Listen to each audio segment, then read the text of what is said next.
Setting goals is great. They help you know what you want and where you want to be. However, to really supercharge your results, you need to be able to identify who you need to become in order to achieve the goal and to focus on the things within your control.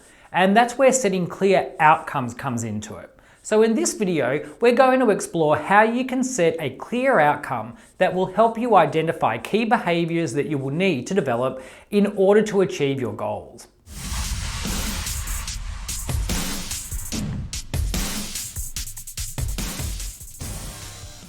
Ahoy, Peter here from Bryter Training, where we aim to improve your personal and business performance by sharing new tools, models and psychology to help you achieve your goals and your outcomes.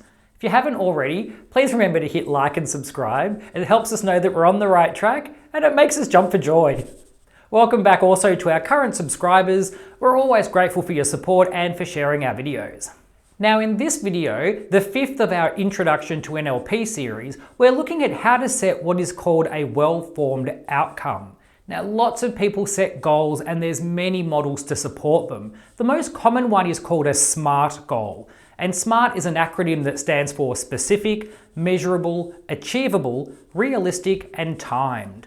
Now this gives a really great structure, some accountability and lets you know that you're on the right track. However, setting a goal doesn't address the internal changes that need to occur in order to hit that target. They can also be demotivating if you don't have control over all of the elements. The other problem with goal setting is sometimes it becomes so rigid that it can inhibit the true innovation or flexibility. So there's a quote that goes, "The person that achieves the goal isn't the person that sets it." And that is because in order to achieve a goal, you need to change and grow and evolve. You need to experience new situations or develop new skills. Now that's why in NLP we look at outcomes. So what's the difference? A goal is what you want. An outcome is what you need to become in order to achieve it. You can think of a goal as a physical manifestation of an outcome. Now, goal setting presupposes or assumes that you have all of the techniques and the qualities needed for their achievement. If you're familiar with the work of Robert Dilts, they work on the level of behaviours and abilities and require skills to be achieved. Outcomes, on the other hand, address the inherent qualities of an individual at the level of their identity. In order to have something or achieve something, the individual has to be someone who has or does that result. Let's look at it in a practical sense. Here's an example. Someone may have a goal to gain employment.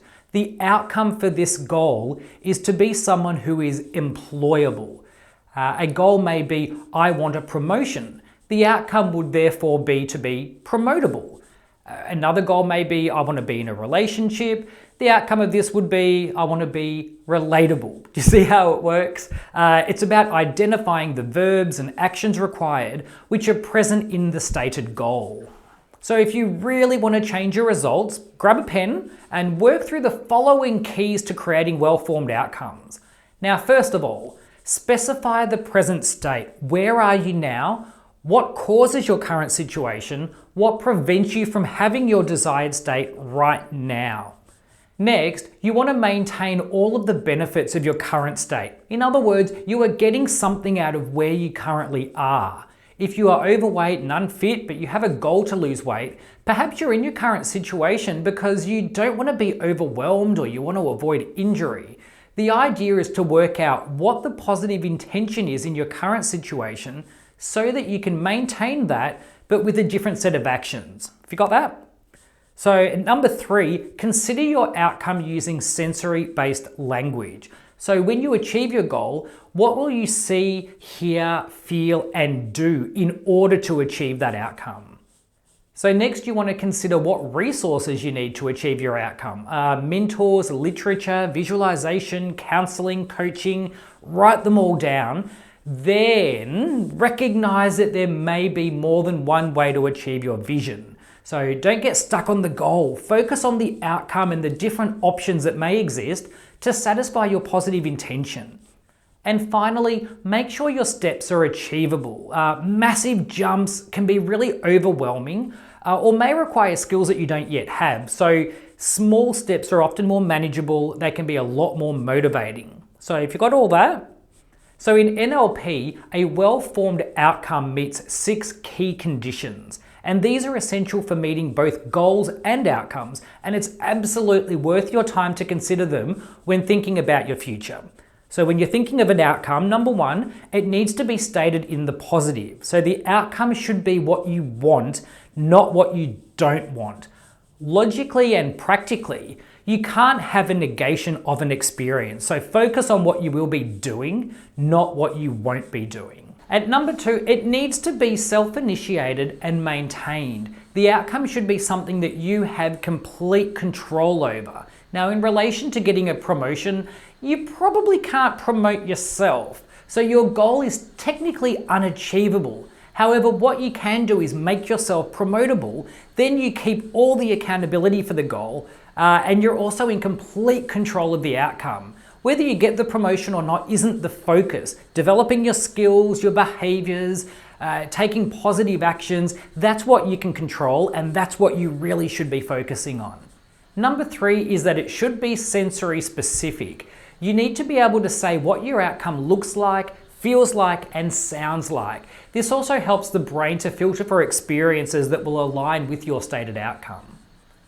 Next, the outcome should be evidence-based. How will you test your progress? What measures will you use to track results? If there's no measure, then there really can be no progress. At number 5, the outcome should be congruently desirable. In other words, ecological. You should consider the consequences for yourself and other people and not pursue something that causes harm.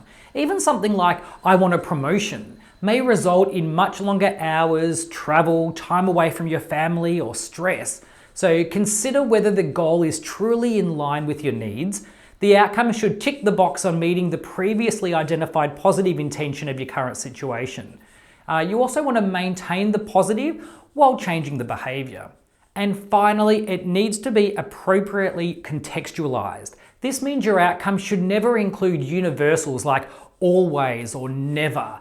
Your outcome and goal should apply to a very specific circumstance. This means you're able to maintain flexibility and options to change your actions and behaviours when needed. Setting blanket values and outcomes can lead to really rigid or fixed beliefs, which can hold you back in the future. So next time you're setting a goal for yourself, take a step back and consider what you need to become in order to achieve the goal. Ensure you have complete control and that it is a positive experience. You'll find that applying these principles, you'll be able to focus on continual development and improvement. And this method can also be used not only for individuals, but for teams and businesses. So consider using this as an exercise at work with your team. Do your team goals meet all of these requirements? This is part of a live program that we run on NLP leadership and goal setting. So for information on this or any other program that we run, please contact us directly at any time. Our contact details can be found on our website, which is listed in the description below. Thanks again for taking the time to watch and have a great day.